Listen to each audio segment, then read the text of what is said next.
Obrigada, Jesus. Sabe, eu estava bem em luta sobre ministrar essa palavra nessa manhã, porque Luiz pregou essa mesma palavra em 2018. Se você quiser ver a pregação dele, está lá no YouTube. Eu acho que a minha vai ficar bem melhor, mas acho que você nem precisa, na verdade. E quando eu comecei a ver como Deus foi conduzindo a ministração dessa manhã, eu entendi que era uma palavra que precisava ser falada outra vez. E assim, gente, o que nós temos sentido no nosso coração nesses últimos dias, nessas últimas, talvez, meses, é que nós precisamos preparar a nossa igreja para a estação dos últimos dias, prepará-los para a volta de Jesus.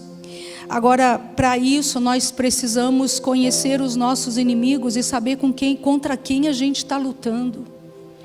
Porque, não sei se você tem percebido isso, as coisas têm ficado tão comuns hoje em dia, que aquilo que era inimigo há um tempo atrás, parece que já virou amigo. E nós precisamos entender que nós estamos vivendo uma época em que nunca a igreja foi e será, tão atacada, tão rejeitada, tão fora de moda, tão fora de lugar, tão contrário aos dias que nós estamos vivendo. Igreja vai ser coisa de gente valente, de gente corajosa, de quem está disposto a ser rejeitado, colocado de lado por causa da sua fé. É para esse lugar que a gente está indo. A gente ainda não está lá, mas a gente está indo para esse lugar. Quando nós fomos para o Uruguai, aí em 2007, eu acho, 2008 talvez 2007, a gente fez uma apresentação da Jocum. O pessoal da Jocum foi lá nos servir com os talentos deles, e nós os levamos para ministrar, para fazer os teatros deles nas escolas. E uma coisa era proibida falar naquela escola: a palavra Deus. Eles fizeram toda a apresentação deles, uma menina deu o testemunho dela, e no final ela falou assim: e Deus mudou a minha vida. Foi a coisa mais crente que ela falou. A diretora pegou o microfone e falou assim: olha, maravilhoso, parabéns pela arte, pelo trabalho de vocês, mas gente, isso aqui não tem nada a ver com Deus. E tirou Deus do discurso. Hoje a gente tem ouvido falar que não querem mais que se fale de Deus nas escolas. Essa coisa de Deus abençoe você, está chegando num lugar que isso já não está sendo permitido. Gente, nós estamos indo para um lugar que é a estação dos últimos dias, que vai culminar na volta de Jesus, e nós só vamos sobreviver ao resultado de tudo isso, se nós tivermos a presença. Se nós estivermos envolvidos por essa membrana da presença, se nós tivermos essa consciência da presença e dele na nossa vida, e que isso vai ser maior do que qualquer palavra. Então hoje eu quero falar sobre os ídolos dos últimos dias. Eu vou citar só 3 deles, tem muito mais do que isso, mas eu entendo que são ídolos que a gente precisa discernir e fugir desse ambiente. Então, se você está anotando ídolos dos últimos dias, essa pregação ela é baseada no livro chamado Deuses Falsos, que eu quero te animar a ler, porque ele fala muito mais do que eu vou falar em alguns minutos. Então, começando aqui, embora seguir e servir a Jesus nos garanta uma vida abençoada em todos os sentidos, Jesus nunca convidou ninguém para segui-lo em troca de bênçãos pontuais. Então eu vou seguir a Jesus porque Ele vai me abençoar, e então em troca eu vou ser rico, eu vou ter uma carreira próspera, ou de sucesso, eu vou ter saúde, ou eu vou ter isso, ou vou ter aquilo. Deus nunca ofereceu nada em troca por segui-lo. Algumas vezes Jesus foi específico nos chamados, outras vezes não.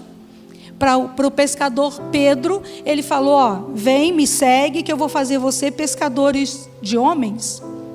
A outros ele nem falou nada, só falou: siga-me, né? E a outros ele falou sobre o preço de tomar a sua própria cruz e segui-lo. Mas a cada um, cada um de nós temos recebido o convite diariamente de seguir a Jesus, continuar seguindo, né, servir, sendo voluntário na casa, ministrando no reino, falando do amor dele para as pessoas. Agora, o que sim Jesus nos prometeu é que ele estaria conosco todos os dias, mesmo porque ele disse que sem ele nós não poderíamos fazer nada, sim ou não? Gente, até para amar a Jesus, até para servir a Jesus, para fazer qualquer coisa no reino, nós precisamos dele, porque nós não podemos fazer nada sem ele. Ele garantiu que nós nunca estaríamos sozinhos.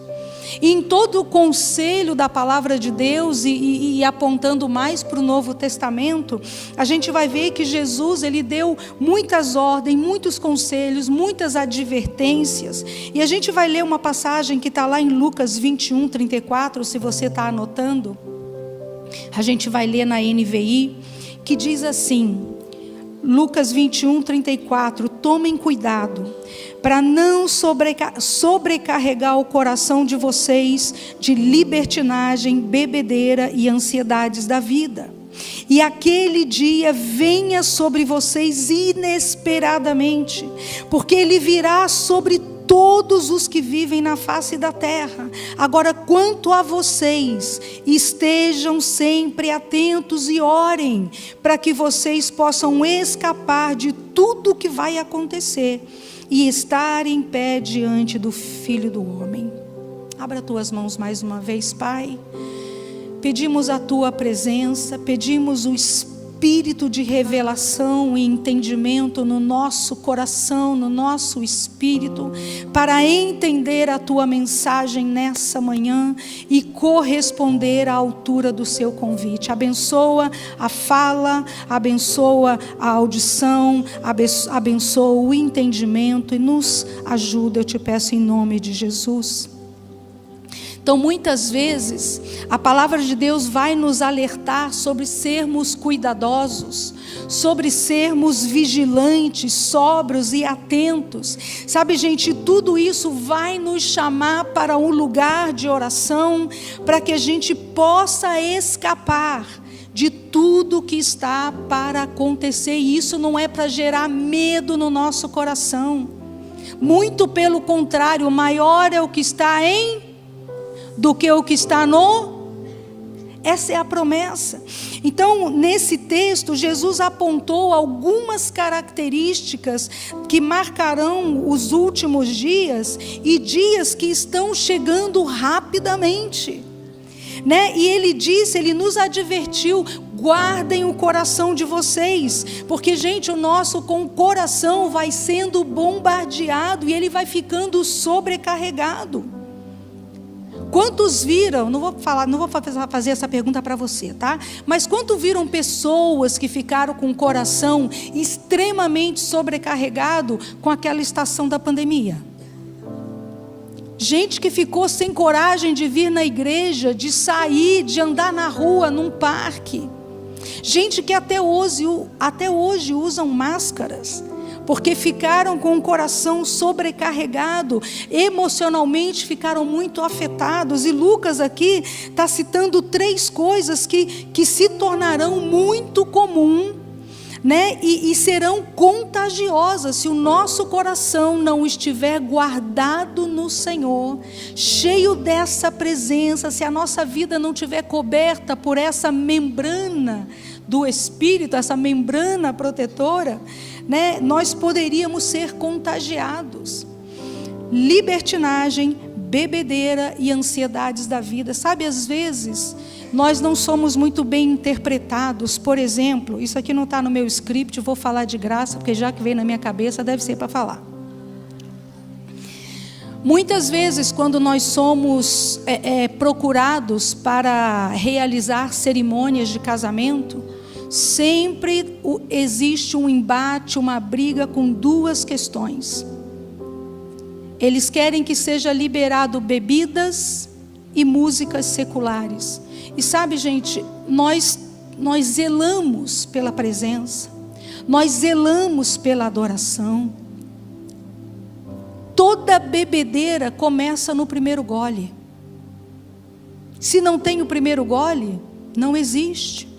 Lá no passado, nós fizemos no passado que eu digo, gente, 20, 25 anos atrás, nós fizemos alguns casamentos e alguns foram fora de Curitiba, porque alguns jovens vinham estudar, voltavam para a casa dos seus pais, da família, o casamento se dava naquela região.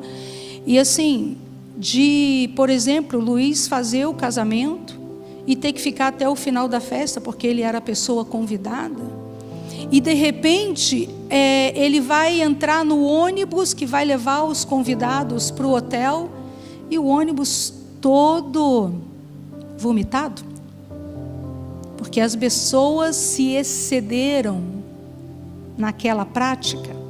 Então, às vezes nós somos um pouco chatos, zelosos, porque nós queremos evitar o resultado final que vem depois do primeiro gole.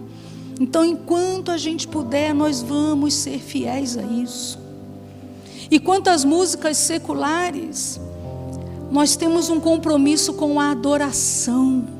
Não existe adoração com música secular. Quantos estão me entendendo antes que eu seja apedrejada aqui? Agora, há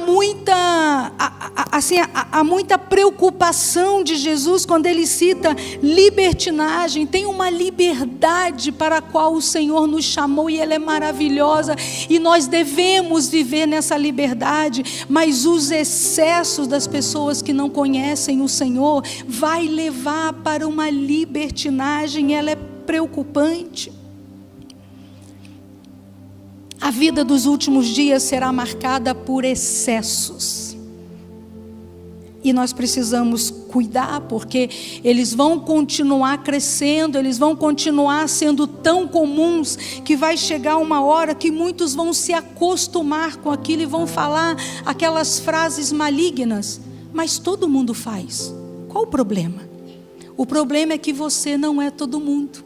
Eu não sou todo mundo. Tem gente que é separado, tem gente que foi chamado para uma santificação, uma consagração sem a qual ninguém vai ver o Senhor. É por isso, nós não somos todo mundo. E tudo bem se os outros fazem, mas eu não posso fazer. Preciso guardar meu coração. Então eu não sei se você consegue identificar o excesso dos últimos dias, mas a vida dos últimos dias será marcado por excesso, e entre esses excessos, eu quero citar 2, uma busca inconsequente pela felicidade. Gente, existe uma felicidade que é falsa, mas as pessoas estão achando que ela é a felicidade, estão dispostas a comprometer qualquer coisa por causa dessa falsa felicidade. E essa falsa felicidade, ela acaba estando envolvida nessa libertinagem, que é essa liberdade, esse desejo da pessoa sair debaixo daquilo que ela entende como controle, como manipulação, que não é isso, mas as pessoas hoje têm falado muito sobre isso. Eu não quero ser controlado por ninguém, eu quero ser livre. Eu fui chamada para ser feliz.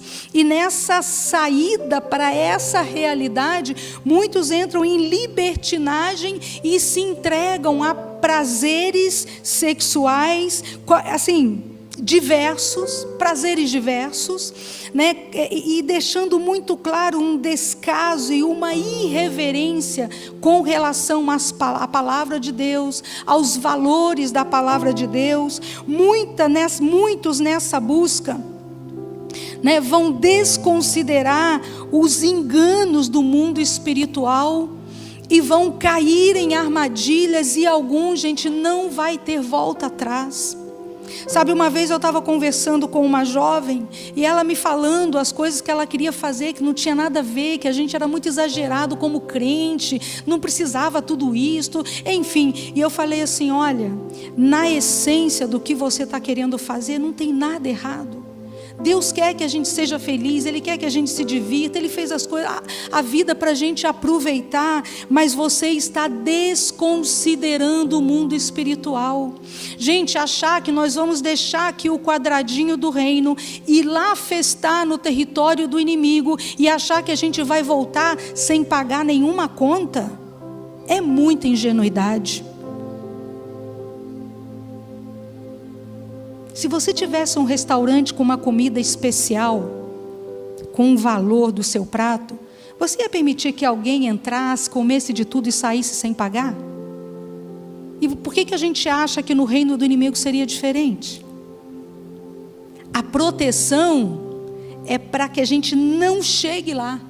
Mas se a gente chegar lá, a gente vai ser ferido. Então, na cegueira das pessoas, em busca dessa felicidade desenfreada, vai valer a pena, né, alcançar essa falsa felicidade, mesmo que ela represente a quebra do compromisso e alianças com Deus.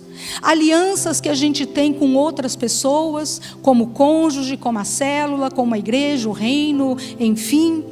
Né? A busca por essa falsa felicidade vai valer, mesmo que produza dor e sofrimento nas pessoas que a gente mais ama, como nossos filhos, pessoas que estão debaixo do nosso cuidado e responsabilidade. Nós já perdemos alguns líderes de célula que lideravam um grupo, mas saíram para uma vida de pecado. Pregou tanto, ensinou tanto e caiu naquilo que ele dizia para as pessoas não fazerem. A vida dos últimos dias também será marcado por outra coisa: desconhecimento do autocontrole e domínio próprio. Gente, a Bíblia diz que tudo é lícito eu fazer, mas tem coisas que não convém. Quando eu digo que o primeiro gole não convém, beber é pecado? Claro que não. Mas depois do primeiro gole vem o segundo, vem o terceiro, vem uma prática, vem uma dependência e pode ser um caminho sem volta. Eu lidei com um pai alcoólatra, gente. Meu pai tinha um barzinho em casa, e um barzinho que ele bebia socialmente por muitos anos. Ele era um crente desviado naquela época, mas tinha uma vida social correta, até um dia que ele não soube lidar com uma decepção, e aqueles goles fizeram dele um homem alcoólatra, que chegava em casa de 4. Então, eu sou extremamente resistente à bebida, porque eu vivi em minha casa. Eu sei o que é lidar com alguém alcoólatra dentro de casa. E sabe qual foi a escolha da minha mãe? Eu também vou beber, para ele ver como é ruim lidar com um bêbado dentro de casa. Quem sabe dessa maneira ele não bebe. Aliás, ele deve estar me ouvindo. Ele levanta, faz parte da oração, aceita todos os apelos, levanta a mão, coisa mais fofa. Um velhinho, 2 velhinhos adoráveis. Então, quando eu falo, não é religiosidade. Eu vivi. Quem viveu não quer para o outro o sofrimento que causou. Então, gente, as bebedeiras ou farras, elas são conduzidas, caracterizadas por descontroles e entregas de si mesmo que não convém. A falta de controle, de moderação, são caracterizadas por brigas, ciúmes, violência, entrega irracional a todo tipo de prazer. A pessoa perde o filtro, perde o controle, perde o domínio próprio, e no dia seguinte, talvez ela vai saber, talvez alguém conte tudo que ela fez naquele momento desenfreado, sem filtro. E aí a pessoa fala, ai, que vergonha. Mas faria de novo, entende? Nós precisamos de domínio próprio, nós precisamos de autocontrole, sim. Nós precisamos demarcar um território e dizer, dessa linha eu não passo, porque eu quero guardar o meu coração por causa de algo maior. Diga amém. só para deixar alegria, mesmo que vocês não estejam concordando assim com tudo, eu falei que a minha pregação ia ser melhor. A do Luiz não tem nada disso.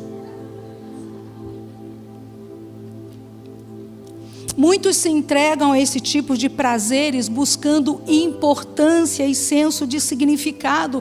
Agora, gente, importância, senso de significado, nós só encontramos na pessoa do nosso Pai, do nosso Senhor. Você é importante, tem significado para alguém até que você não sirva mais para Ele, sim ou não?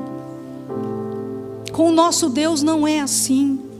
Sabe, a falta de autocontrole e domínio próprio tira o pior das pessoas. E debaixo dessa atmosfera acontecem as piores perdas. Essa semana a gente lidou com uma situação de uma pessoa que é nova, está chegando aqui na igreja. E assim, dentro de tudo, gente boa, família boa, né? Mas sem o conhecimento de Deus. De repente os filhos foram embora de casa, a mulher também foi, e a pessoa ficou sozinha no meio dos negócios, da casa maravilhosa, das conquistas, e ela percebeu que ela perdeu o que ela tinha de mais valor. A vida dos últimos dias será marcada por excessos com um enfoque exagerado no natural, super exigência no trabalho, uma devoção escravizante na carreira.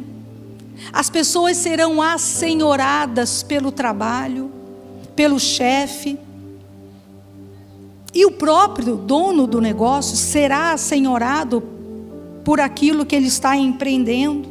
A expectativa exagerada de que você tem que ser produtivo, a expectativa exagerada que você tem que ser dinâmico, otimista, brilhante, o desejo exagerado pelas coisas que se pode obter através do dinheiro. Sabe, gente, está tudo bem a gente desfrutar das coisas boas da vida, mas quando isso se torna um excesso, isso é preocupante.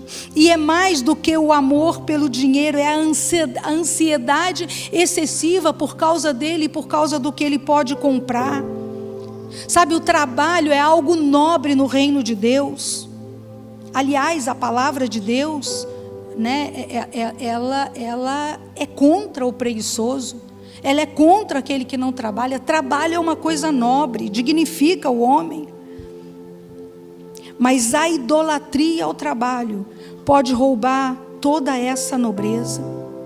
Sabe, e aí a gente vai ver realidade sendo distorcida, sensatez sendo roubada, a verdade sendo, como é que eu digo, não questionada, mas ela já não é tão importante assim.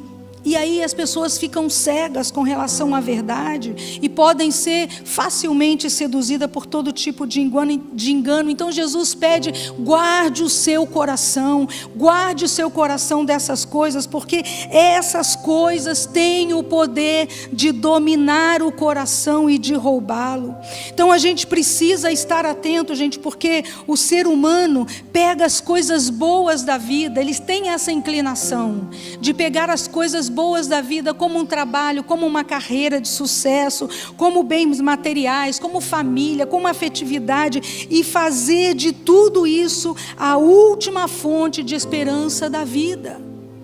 E gente, quando a tal da trombeta soar, quando os céus se rasgarem e o Filho do Homem estiver lá para te buscar, você vai dizer: ó, só um pouquinho que eu tenho que mandar um último e-mail para o chefe, só um pouquinho, né? Porque senão vai comprometer o meu bônus.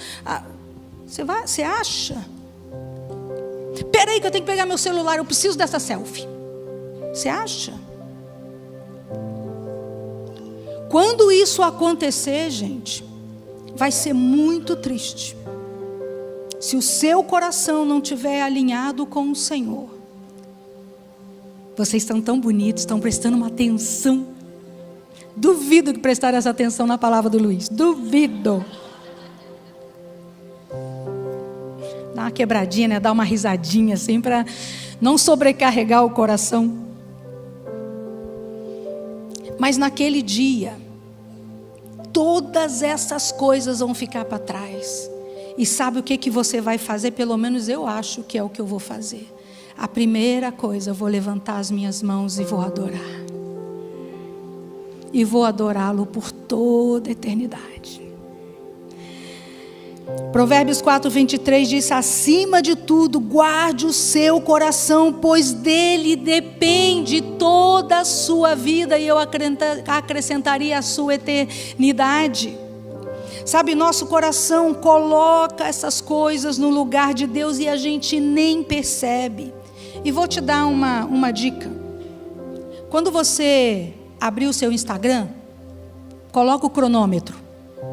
Quando você falar, gente, vou parar, aperta o cronômetro. E quando você for ler a Bíblia e orar, faz a mesma coisa. Depois compara.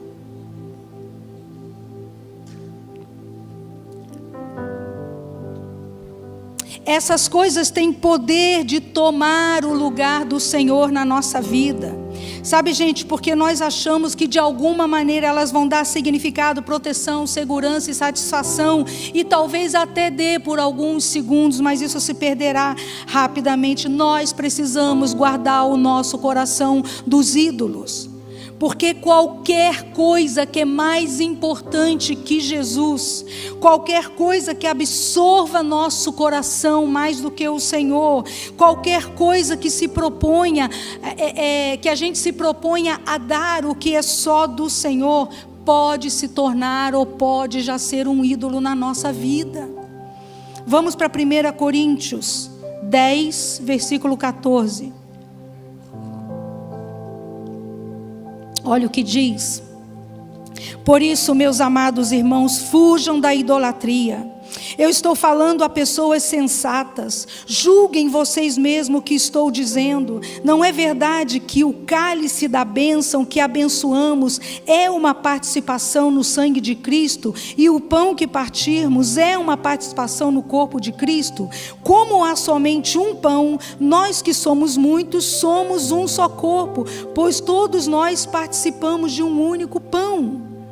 Considere o povo de Israel: os que comem dos sacrifícios não participam do altar. Portanto, que estou querendo dizer? Será que o sacrifício oferecido a um ídolo é alguma coisa? Ou o ídolo é alguma coisa? Não. Quero dizer que os pagãos o que os pagãos sacrificam é oferecido aos demônios e não a Deus. Eu não quero que vocês tenham comunhão com os demônios. Vocês não podem beber do cálice do Senhor e do cálice dos demônios. Não podemos participar da mesa do Senhor e da mesa dos demônios. Porventura provocaremos o ciúme do Senhor? Somos mais fortes do que ele? Sabe, gente, todo coração que foi sobrecarregado por um ídolo foi subjugado, e esse ídolo já assumiu o controle, ao ponto da pessoa gastar tudo com esse ídolo, né? A sua paixão, a sua energia, os seus recursos, os seus tempos, enfim. Agora nós precisamos entender o que está atrás de um ídolo: um espírito maligno. Então, quando nós servimos um ídolo, quando nós idolatramos algo, né? Em última análise, nós estamos idolatrando a um espírito maligno. Nós estamos prestando adoração a isso. E vou te dar alguns exemplos. Dinheiro é um deles, com certeza.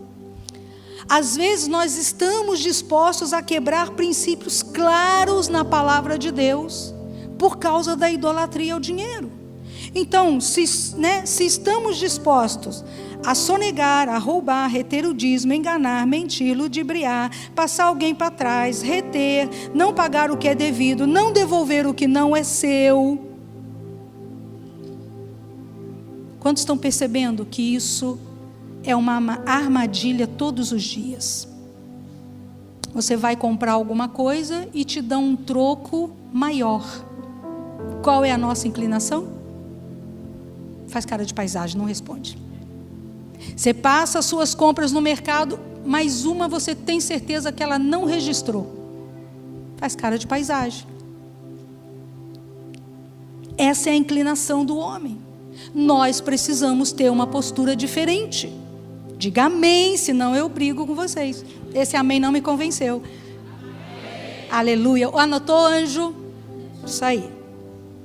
Segunda coisa, felicidade. Se em nome da felicidade eu estou disposta a abandonar minha família, meu cônjuge, meus filhos, marcar meus filhos com dor, com angústia, que não se pode apagar, se estou disposto a, em nome da felicidade, me encontrar com alguém, começar uma conversinha besta na internet, a sair para tomar um café, sem que o seu cônjuge saiba, só para sentir aquelas emoções, né? Você sabe. E se isso se tornou mais importante do que o tesouro que é a tua família, alguma coisa está errada. Não estamos, você, eu não, estaria se ajoelhando diante de um ídolo. Amados, são tantas coisas, violência. Se a violência tomou conta do seu ser, se a sua família está sofrendo por causa da sua violência, alguma coisa está errada. Trabalho. Se o trabalho consome todas as suas energias, se ensenhorou de você, não pode te repartir com mais ninguém. Quando você chega em casa, você não chega você, chega o resto de você, que se joga no sofá, não quer falar com ninguém, está morto, sai dali morto, toma um banho morto, come morto e vai dormir morto. E no dia seguinte para repetir a mesma coisa todos os dias. Se a sua família está desatendida da sua atenção, do seu afeto, da sua conversa, se o seu relacionamento com Deus também está em frangalhos, o seu ministério, o ser voluntário na casa de Deus está sempre nos seus planos para algum lugar do futuro, alguma coisa está errada. Certamente eu não estaria comendo da mesa do Senhor, mas na mesa dos meus inimigos. E de novo, gente, trabalhar está errado? Não, está tudo bem se o teu trabalho te consome, sei lá, fim do mês, que você tem que dar relatórios, tem que fazer não sei o que, está tudo bem.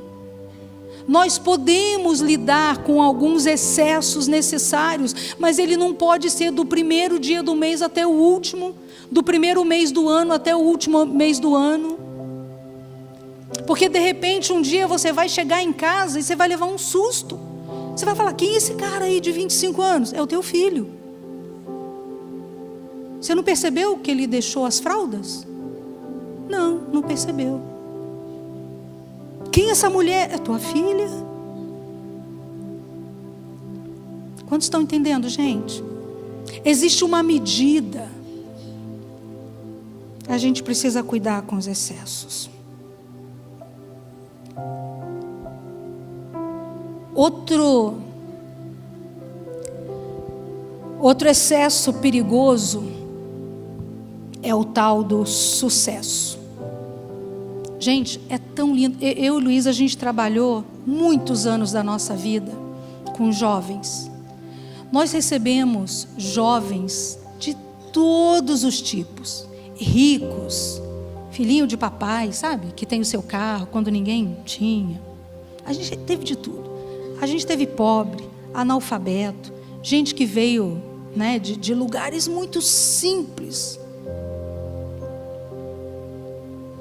Tinha uma moça que sempre vinha com cheiro de fumaça, mas meu Deus, Aí um dia nós fomos na casa dela, a gente entendeu, porque era a maneira que eles se aqueciam no inverno. A gente teve de tudo. E sabe, ver o sucesso na vida dessa turma, gente, que coisa fantástica. Que coisa fantástica.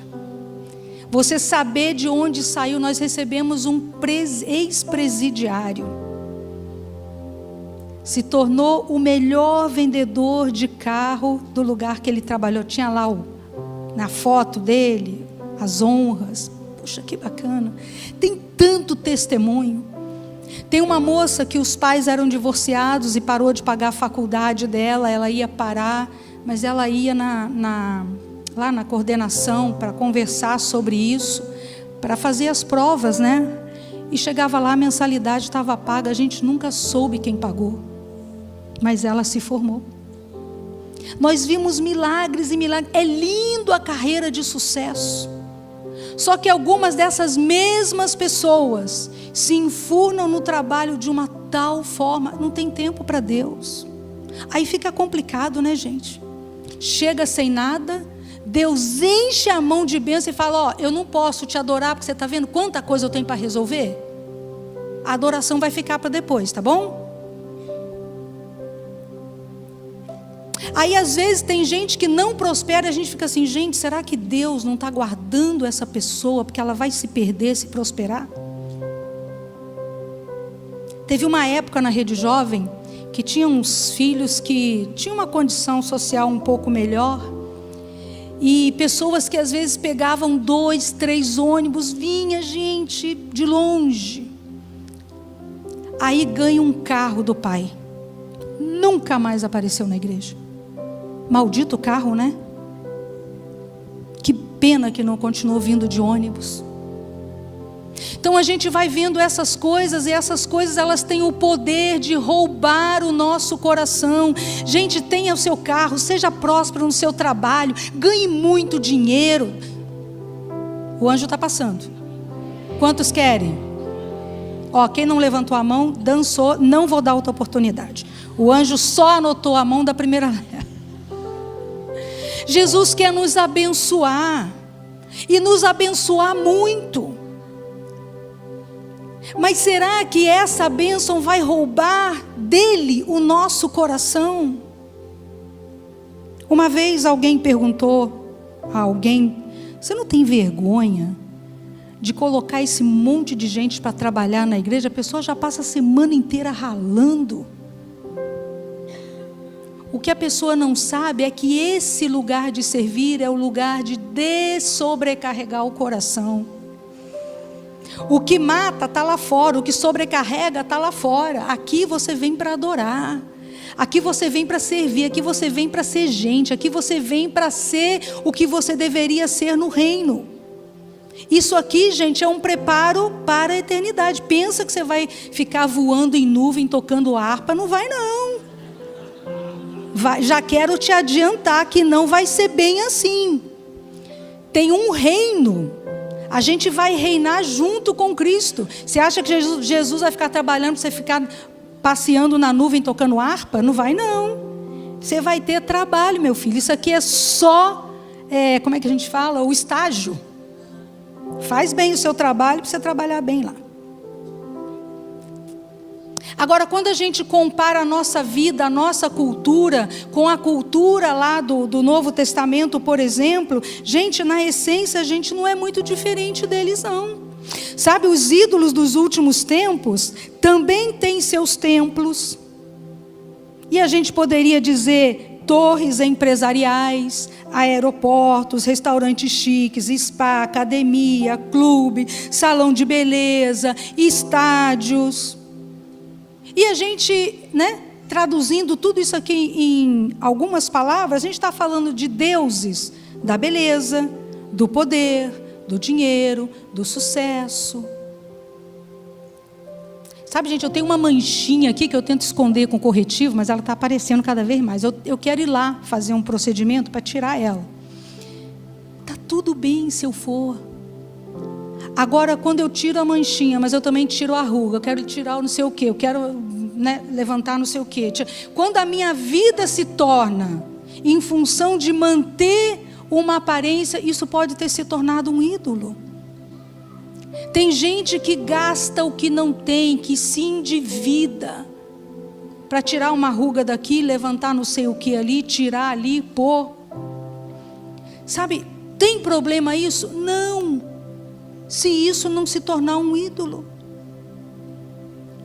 Quando você deixa de servir o reino de Deus, quando você deixa de ofertar, quando você deixa de abençoar uma pessoa que está passando necessidade, porque você tem que sustentar o seu ídolo, aí ficou preocupante. Quantos estão entendendo, gente? De verdade, levanta a mão assim para me alegrar.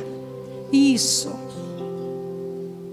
A gente pode não se ajoelhar diante de uma Afrodite, sei lá, alguns deuses daquele do Novo Testamento, mas hoje em dia nós estamos nos ajoelhando diante de muitas coisas. Você já viu essa coisa de colocar uma foto na internet? Se não tiver filtro, não coloca. Mas não é você. Outro dia eu contratei uma profissional para fazer um trabalho para mim. Quando eu cheguei, gente, ela devia ser, claro que mais velha do que eu, mas era uma velha. Eu falei, menina, isso aqui não é você. Ela falou, é o filtro. Eu falei, pô, mas é uma propaganda enganosa, né? Aí ela riu, deu risada, fez lá o que eu precisava. Mas hoje você tem que duvidar. Será que essa pessoa é assim mesmo? Porque as pessoas estão acostumadas, estão se acostumando com a mentira, gente, com o falso. Aí você olha as redes sociais, você começa a ficar com inveja daquela pessoa. Mas se você fosse ver a vida dela de verdade, não é nada daquilo que ela posta. É tudo mentira. É tudo falso.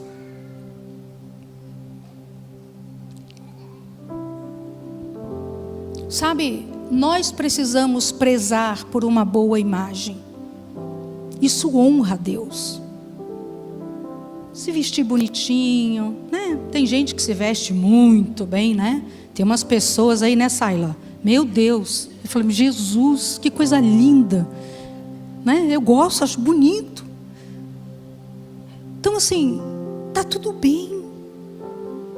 A gente precisa representar o Senhor com quem a gente é. Então põe a maquiagem, corta o cabelo, pinta, está tudo bem, gente. Mas nada na vida pode te escravizar a ponto de roubar o seu coração dele. Diga amém. Sabe, existem pessoas agonizando, gente, por causa da aparência. Gente, fazer o quê? Depois que você tem filho, tem uma barriguinha que não te deixa nunca mais. Eu tenho a minha aqui, ó. Já fiz tudo para ela sair, mas não sai não. E a gente tem que ficar bem com isso. Meu ponto é, tudo que se torna fundamental na sua vida, mais fundamental do que Deus, para a sua felicidade, para a sua satisfação, para a sua identidade, então você está diante de um ídolo. A crueldade do ídolo, gente, é que você só serve para ele. Ele não te divide com mais ninguém. E aí você vai perdendo muitas sensibilidades. Quando você tem um ídolo, seja ele qual for, e o seu filho tem uma necessidade, você vai deixar de atender o seu filho para sustentar o seu ídolo. E vou te dar um exemplo: pais alcoólatras, que sai do trabalho, gasta todo o dinheiro no bar e não leva a provisão básica para casa. Quantos já viram histórias assim? Quando você deixa de abençoar os seus para alimentar o seu ídolo, algo está errado. Você está comendo da mesa errada. Sabe, esse texto está dizendo para a gente: não sejam pegos desprevenidos, porque Ele virá sobre todos os que vivem na face da terra, e todos terão que prestar conta de tudo que fizeram, de como viveram esses dias. Então, gente, no final da linha, a idolatria não é apenas um fracasso de não se obedecer a Deus. Ela é a marca de que o teu coração já está longe dele faz tempo. Então nós precisamos estar atentos. Reconhecer que o nosso amor é muito frágil. Mas entenda uma coisa: essa vai ser a sua única oportunidade na sua vida, na sua existência, de servir a Deus com um amor frágil, de servir a Deus em fraqueza, em servir a Deus do jeito que você é. Porque o dia que você estiver com Ele, você não vai ser fácil servir a Deus.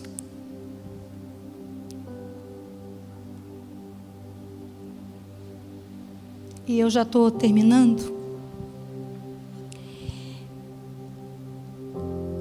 O nosso amor e a nossa lealdade pelo nosso Cristo está sendo disputado desde a fundação do mundo.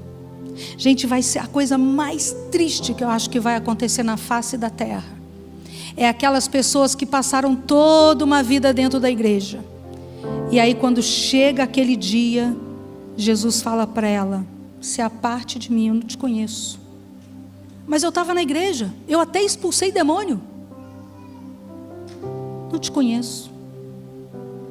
Nunca conheci sua adoração, o seu coração nunca foi meu. Eu te dividi o tempo inteiro com outros ídolos. Pode ir, fica com eles. Foi a sua escolha. Tem noção do que vai ser isso? Agora, quando o meu coração é todo dele, eu guardo o meu coração para ele, a minha vida, meu estilo de vida, o que eu faço diante das pessoas é o que eu faço lá no meu secreto, o que eu faço no meu secreto é o que eu faço diante de todos. Aí, gente, eu não serei confundida, você não será confundido. Fica de pé comigo. Existe um chamado para orar para escapar, para permanecer de pé. Olha o que esse texto diz: porque Ele virá sobre todos os que vivem na face da terra. Estejam sempre atentos e orem, para que vocês possam escapar de tudo que está para acontecer e estar em pé diante do Filho do Homem. Sabe, se afastar dos ídolos envolve pelo menos duas coisas: arrependimento e ação.